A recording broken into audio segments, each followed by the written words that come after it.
Bonjour à tous et bienvenue dans cette nouvelle vidéo Otaku, je m'appelle Amélie, je suis là pour vous présenter toutes les sorties manga au Québec. Alors je m'excuse pour cette petite pause inopinée que vous avez eue ces 2 dernières semaines, petits problèmes techniques, etc. Mais ça fait que j'ai plein de grosses nouveautés, puis la semaine prochaine je vais en avoir vraiment beaucoup aussi. Alors la première que je vais vous présenter, malheureusement j'ai sold out le tome 1, mais j'ai le tome 2 qui est sorti depuis, fait que ça tombe très bien, c'est Bâtard, très attendu, webtoon coréen dans le style un petit peu de la vague de Killing Stalking, c'est thriller très sombre, très pesant avec une atmosphère super bien rendue, on est vraiment dans ce style là, alors on est chez Kiun, grand format, très épais également, vous en avez pour votre argent, je vous rassure. Alors dans Bâtard, vous voyez, on retrouve ce style de graphique, évidemment en couleur comme la plupart des webtoons, qui vont être faits sur des pages noires pour bien rendre cette atmosphère encore plus pesante et avec un petit peu de texte, mais assez peu de texte finalement comparé au manga qu'on peut retrouver plutôt du côté japonais. Alors dans Bâtard, on suit un jeune garçon qu'on va retrouver en fait avec sa professeure de privé, sa professeure particulière, au moment où son père part en voyage. Fait que le père annonce tout sourire et bien en évidence qu'il part en voyage et qu'ils vont être tous les deux. Fait que là, on te dit, ok, pourquoi est-ce qu'il fait ça? Pourquoi est-ce qu'il met autant d'insistance? Puis tu te rends compte qu'il y a un malaise. Et puis, à ce moment-là, une fois que le père va avoir le dos tourné, notre jeune homme va commettre un acte irréparable que je ne vous verrai pas aujourd'hui. Alors c'est compliqué de parler de Bâtard sans spoiler, puis je veux vraiment pas faire ça parce que le mystère qu'on a sur le premier, je vais pas dire le premier chapitre parce qu'il n'y a pas de chapitre, ce mystère ajoute vraiment quelque chose au plaisir de la découverte, fait que je vais essayer de pas trop en dire. Bref, on va se rendre compte, après avoir assisté à cet acte, que le garçon ne semble pas agir de manière vraiment spontanée, il y a comme quelque chose qui cloche. Et c'est là qu'on va comme entrer un petit peu plus dans la relation psychologique que notre personnage principal va avoir avec un autre personnage que je ne citerai pas. Ça fait beaucoup d'inconnus, hein, je suis vraiment désolée, mais comme j'ai dit, je veux vraiment vous garder le plaisir de la lecture. Fait qu'on est vraiment sur une ambiance très sombre, comme je le disais. Si vous avez aimé Killing Stalking, probablement que vous allez aimer celui-ci. Il y a eu Dice aussi qui est sorti récemment, fait que probablement que vous allez aimer Bâtard. Et je continue avec un autre livre très attendu. Là on peut le dire que on m'en parle depuis très longtemps et je viens d'abîmer mon livre. Non non, je suis vraiment dégoûtée. C'est Banana Fish, la réédition. On a les 2 premiers volumes qui sont sortis en même temps. Fait que c'est dans la vague de réédition que l'éditeur Panini Manga nous fait depuis le succès de Demon Slayer. Je suis en train d'essayer de décorner ma pauvre couverture parce que le cover est super beau. L'édition est très bien réussie. C'est vraiment une perfect edition telle qu'on peut la concevoir dans toute sa splendeur. Alors pour ceux qui ne connaîtraient pas Banana Fish, comme je disais, la réédition était très attendue. C'est une œuvre des années 90 qui met en scène des personnages dans un univers qu'on a peu l'occasion de voir. Ça se passe à New York, principalement. Au tout début, non, ça va se passer dans un pays en guerre, probablement l'Afghanistan, ou quelque chose de même, l'Irak. Et on va en fait assister à une scène en huis clos avec des soldats américains où tout a l'air de bien se passer jusqu'à ce que l'un pète complètement une coche, il attrape un mitrailleur automatique, puis il va tirer sur ses camarades en criant « Banana Fish » qui seront ses derniers mots. Et puis on va avancer un petit peu dans le temps. Et on va aller direction New York, où on va rencontrer notre personnage principal, qui est un jeune délinquant qui travaille pour la pègre, un petit peu à son compte, qui a sa gang de voyous qui l'aident à réaliser ses mauvais coups. Et donc notre personnage principal, qui est Ash, va se frotter, en fait il va être confronté au mot banana fish sans comprendre vraiment ce que c'est plusieurs fois dans sa vie, et donc ça va l'amener à enquêter, surtout le jour où un homme en train de mourir va lui laisser une petite capsule avec un objet mystérieux à l'intérieur, et donc il va être un petit peu confronté à ce mystère. Donc c'est vraiment très enquête, très policier dans le style. Alors moi j'ai beaucoup aimé, ça bouge beaucoup, y a un vrai style particulier. Comme vous pouvez le voir au niveau des graphismes, on ressent, alors c'est un manga assez ancien, on ressent vraiment l'influence de Katsuhiro Otomo. Donc c'est vraiment, il dessine vraiment dans le style de ce qu'on peut retrouver dans Akira. C'est une époque où Otomo avait beaucoup d'influence sur les auteurs. Au niveau du storytelling, c'est très bien fait parce que il va y avoir beaucoup de personnages. C'est peut-être des fois un peu difficile de remettre un nom sur qui est qui parce qu'ils sont vraiment très nombreux, mais on finit par s'y retrouver une fois qu'on s'est habitué au style de l'auteur. C'est un peu plus compliqué peut-être pour rentrer dedans, mais le mystère autour du mot banana fish fait qu'en fait on rentre quand même dedans l'un dans l'autre. Également, je vais briser le tabou tout de suite. Alors, les fans de yaoi se sont emparés de Banana Fish parce que le personnage principal est gay. Mais pour ceux qui aimeraient découvrir l'œuvre, ce n'est pas un yaoi. C'est vraiment un manga policier, un seinen policier où notre personnage principal va être gay, où il y a beaucoup de personnages gays, on en retrouve énormément, mais ce n'est pas une histoire d'amour romantique entre hommes. Donc, c'est Banana Fish. Je vous incite vraiment à le découvrir parce que c'est en passe de devenir un classique. Je continue avec une promotion. Une réédition de Kamuya Ride qui va être pour l'occasion à 6,75$ si je me rappelle bien. Je m'excuse pour le prix en euros, malheureusement il nous arrive comme ça. Alors c'est à l'occasion de la sortie du tome 3 qu'on assiste à une réédition du tome 1 et du tome 2 à tout petit prix qui permet de découvrir la série. Kamuya Ride, c'est de Masato Hisa qui est un auteur de seinen qui est assez décalé, qui travaille beaucoup avec des aplats de noir et de blanc, un peu comme on peut retrouver chez Frank Miller, l'auteur de Sin City notamment. Comme vous voyez ici, c'est un design très particulier et en soi c'est pas un auteur qui est très connu. Moi j'aime beaucoup ce qu'il fait, mais c'est très décalé. Alors on est ici sur une espèce de super héros à la Ultraman, mais qui va prendre sa source et ses racines dans un Japon antique, dans un Japon un peu médiéval, mais pas tant ça, disons passé, mais pas médiéval. Alors on va retrouver un mélange de Japon traditionnel avec cette espèce de décalage de super-héros avec une armure surpuissante. Puis on va suivre ce super-héros qui non seulement est décalé dans son univers, mais qui est aussi décalé par rapport aux gens. Et voilà, il ressemble un petit peu à ça. Puis il n'arrive pas à vraiment imposer son style parce qu'il est trop décalé. Fait qu'il y a un côté très humoristique, hein. C'est un auteur qui ne se prend pas du tout au sérieux. C'est lui notamment qui avait fait l'adaptation de Batman qui s'appelait Batman Ninja, où Batman se retrouvait comme dans une époque de Japon d'RDO. C'est lui qui avait fait ça. J'avais beaucoup aimé Kamuya Ride, mais c'est un auteur qui est très peu connu, puis qui plaît pas forcément à tout le monde à cause de son style si particulier. Mais honnêtement, au prix où sont les 2 premiers volumes, ben, ça vaut vraiment la peine de le découvrir. Donc c'est Kamuya Ride, volume 1 et 2 en rabais, en fait à moitié prix, puis vous avez le 3 qui est sorti à cette occasion. Et je continue dans un style très différent avec un seinen plutôt tranche de vie et sport qui s'appelle L'Appel des montagnes.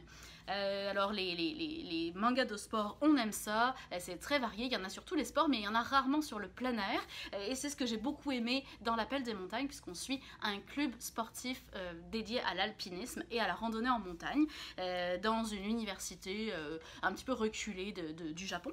Et ce club est à l'abandon, il n'y a plus aucun membre qui s'inscrit, et donc le club est en détresse, parce que s'ils n'ont pas de nouveaux membres qui s'inscrivent, on va juste leur couper leur rentrée d'argent, leur subvention, etc.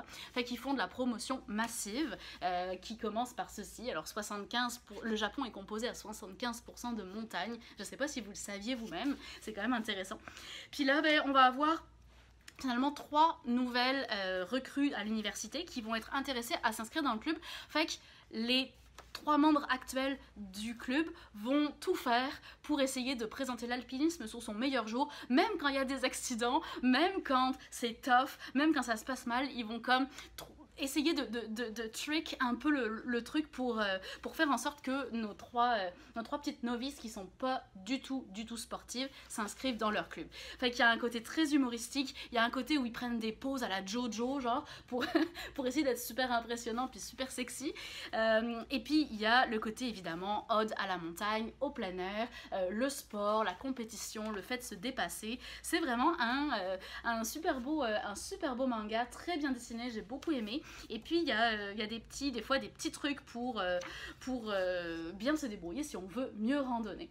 Puis il y a le côté un petit peu adrénaline évidemment, hein, avec l'alpinisme et la grimpe. Fait que c'est l'appel de montagne.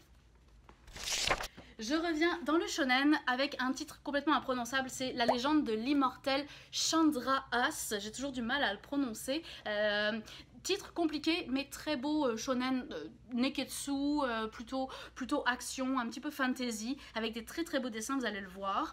On suit une jeune fille qui est la descendante d'un ancien combattant qui fait partie d'un groupe de 7 combattants légendaires qui auraient réussi à débarrasser le monde d'un dragon maléfique. Ces 7 combattants se sont un petit peu répartis tout autour du monde. Ils ont vaqué à leurs occupations, partis pour faire de nouvelles aventures, puis on n'entend plus beaucoup parler.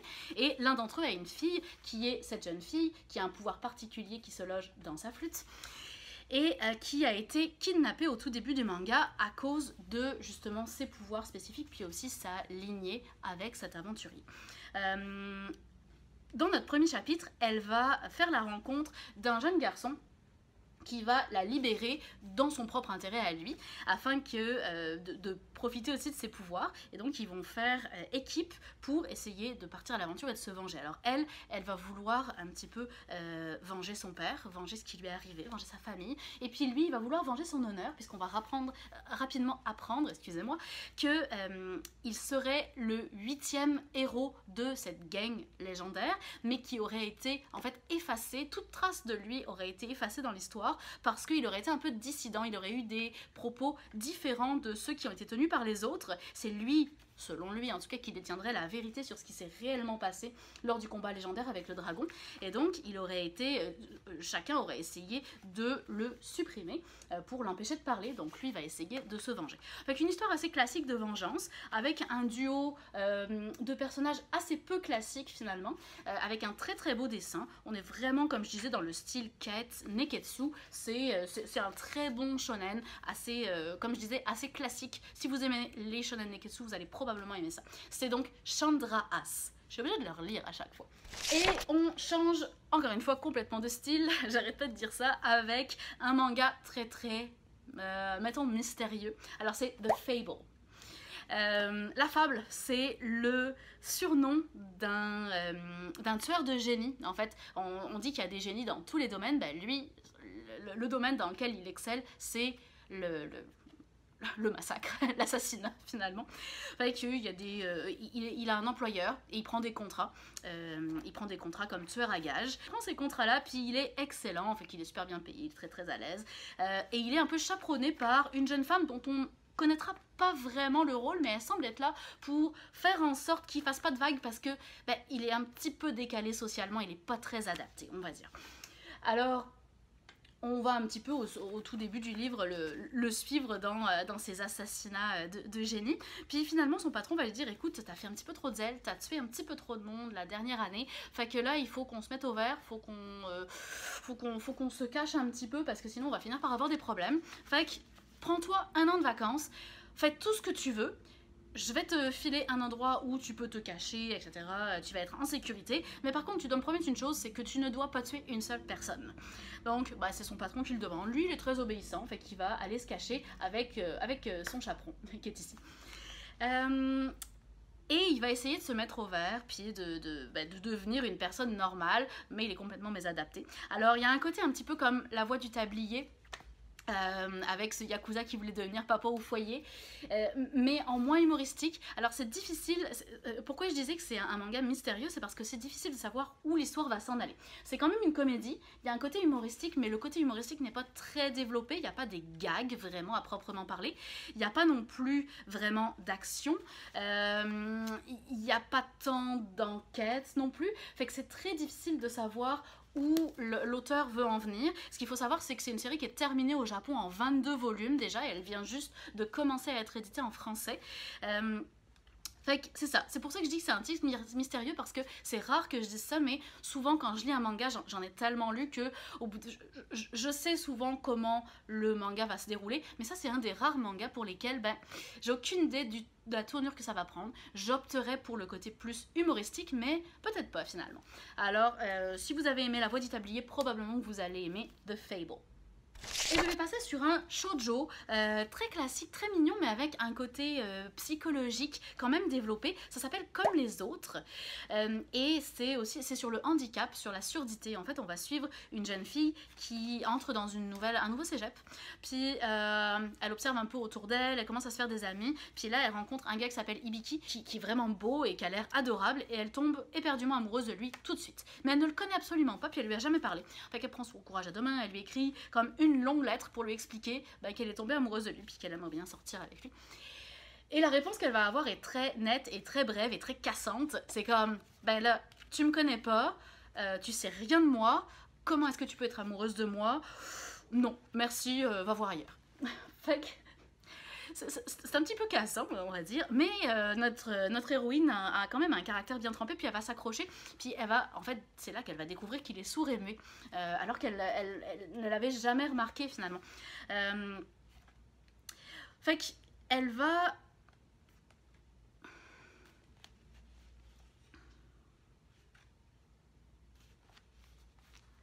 Donc on va rapidement se rendre compte que Hibiki est très insécure à cause de sa différence, à cause du fait qu'il a du mal à communiquer avec les autres, et il pense qu'il ne peut pas offrir à notre héroïne une histoire d'amour normale. Et donc c'est pour ça qu'il refuse sa proposition, on va rapidement le comprendre. Mais elle va tenir bon, puis elle va dire, écoute, je veux quand même essayer, sortons ensemble, puis voyons ce que ça donne. Puis c'est effectivement ce qui va se passer, ils vont entamer une relation, mais qui n'est pas comme les autres, tout en voulant avoir une relation normale, garder quand même leur identité. Fait que c'est très très mignon, comme vous l'avez vu, c'est très bien dessiné, d'un dessin très classique shoujo, avec des jolies trames très lumineuses, des beaux visages et des beaux yeux. C'est très très cute, puis surtout ça parle d'un sujet dont on parle quand même assez peu. Donc ça s'appelle Comme les autres.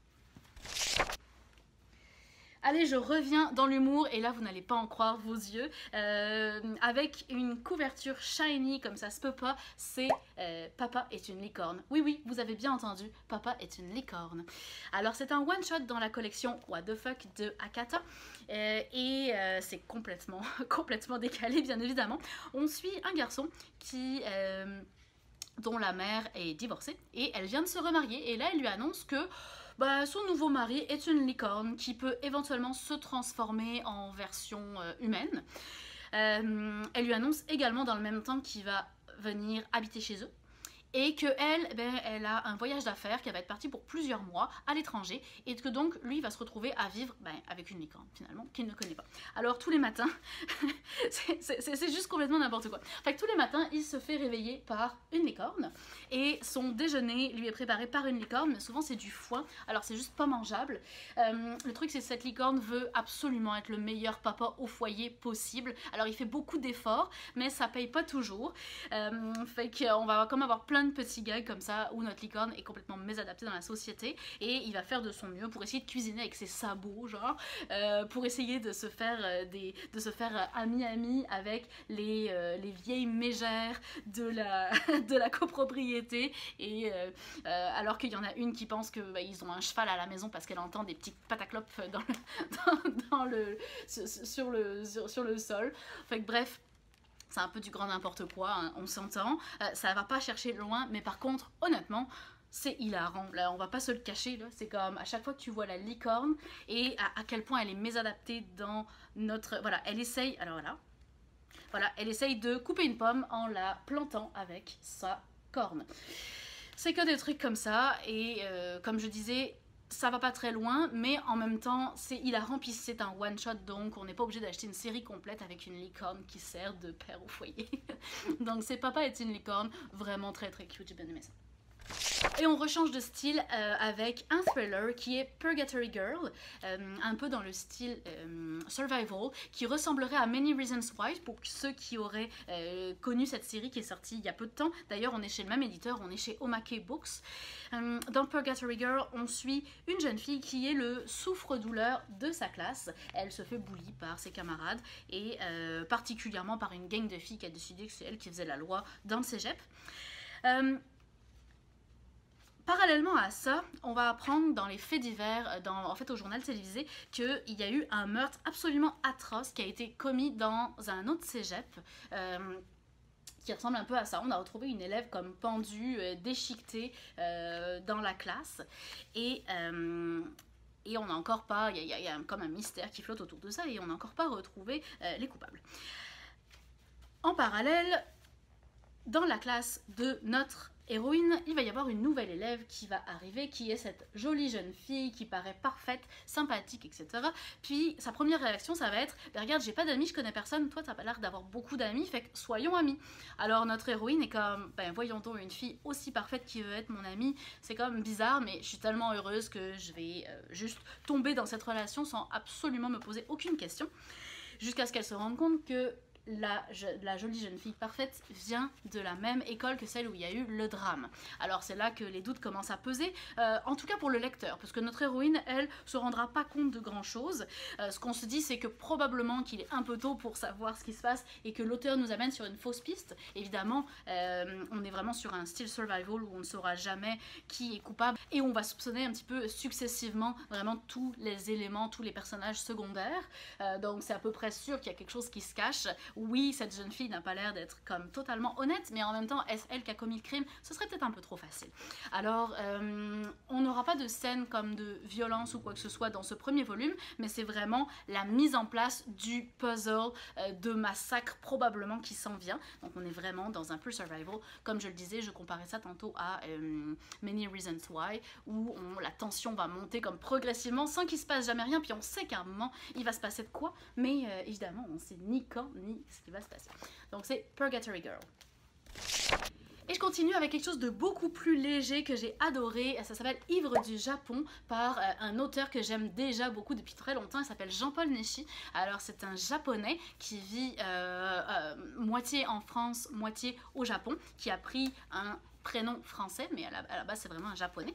Il est marié à une jeune femme française qui s'appelle Karen, qu'il a rencontrée un peu par hasard et qui, elle, n'avait pas vraiment de prédisposition à devenir, à tomber amoureuse du Japon, mais ça s'est un peu fait par hasard.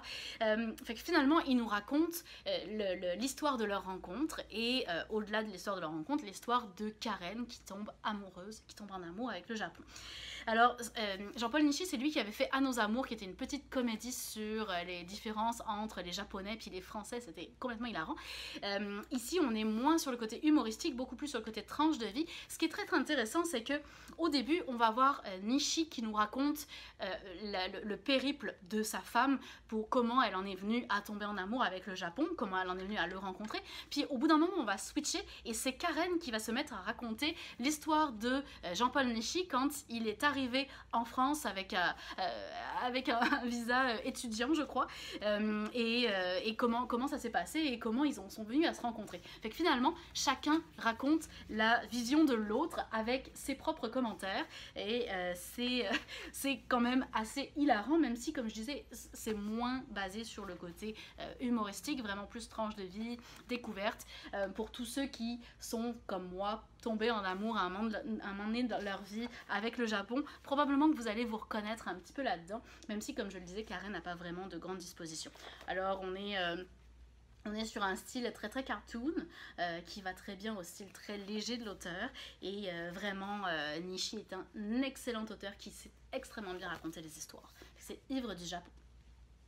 Un autre seinen, mais alors là vraiment très différent, c'est L'Envol de Kuniko Tsurita. Vous connaissez probablement pas cette auteure, c'est la première fois qu'elle est éditée en français, mais c'est une auteure des années 70 qui était une auteure de Gekiga. Elle était publiée, elle faisait des histoires courtes dans le magazine indépendant et underground Garo, magazine très très connu qui a popularisé le Gekiga finalement. Kuniko Tsurita, c'est cette jeune femme ici, jolie jeune femme, qui était très très hippie, très revendicatrice, très pacifiste également, et ça se ressent beaucoup dans ses œuvres. Alors là, c'est un recueil de toutes les histoires courtes qu'elle a écrites dans Garo. Ce qui est le fun, c'est que ce sont des histoires courtes qui n'ont rien à voir l'une avec l'autre, mais elle est capable de faire rentrer les univers les uns dans les autres, ou faire entrer un personnage d'une histoire dans une autre histoire qui n'avait rien à voir à première vue. Donc tout est indépendant et en même temps tout est relié, et c'est ça vraiment la force du récit. Alors très très belle édition de la part de l'éditeur Atrabile.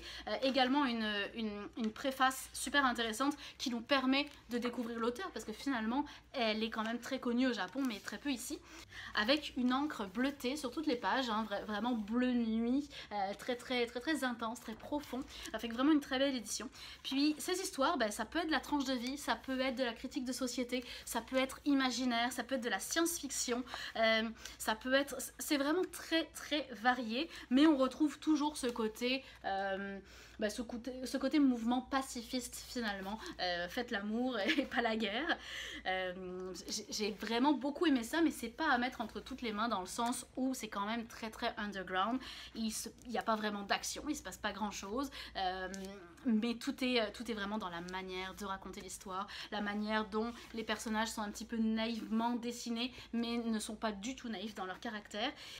Bref, si vous aimez des auteurs comme Tezuka, mais la partie plus underground de Tezuka, vous allez aimer ça. Si vous aimez Tatsumi, Yoshihiro Tatsumi, vous allez aimer ça. Mais c'est des auteurs quand même assez obscurs aujourd'hui. Donc c'est L'Envol.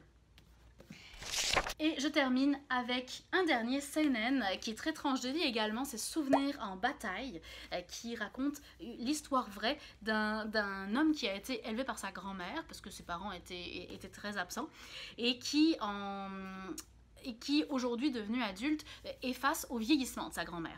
Alors là, elle est atteinte de démence, il se rend compte qu'elle a plus que quelques années à vivre, et puis à partir de son adolescence et de son jeune âge adulte, il s'est éloigné d'elle, puis il s'est rebellé comme chaque adolescent peut se rebeller contre ses parents. Lui, ça a été contre sa grand-mère, et il regrette en fait. Il regrette de lui avoir fait ce mal-là, il regrette de s'être éloigné d'elle, et il se dit qu'il faut absolument qu'il lui rende hommage, et puis surtout qu'il profite des dernières années qu'il a avec elle.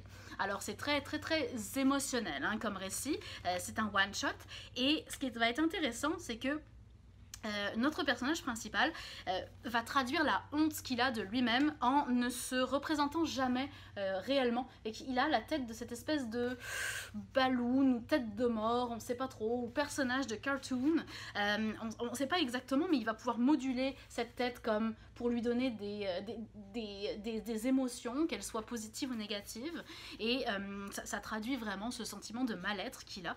C'est un très bel ode à la femme qu'il a élevée. Donc c'est Souvenirs en bataille. Et c'est donc ce qui va conclure ma vidéo pour cette semaine. J'espère que vous avez aimé les séries aujourd'hui, n'hésitez pas à commenter. Pour terminer, comme d'habitude, l'élection de mes tops et de mes flops de la semaine. J'ai pas de flop cette semaine, j'ai vraiment aimé toutes mes lectures. Et comme vous l'avez vu, c'est très varié, puis ça pourra convenir un petit peu à chacun d'entre vous.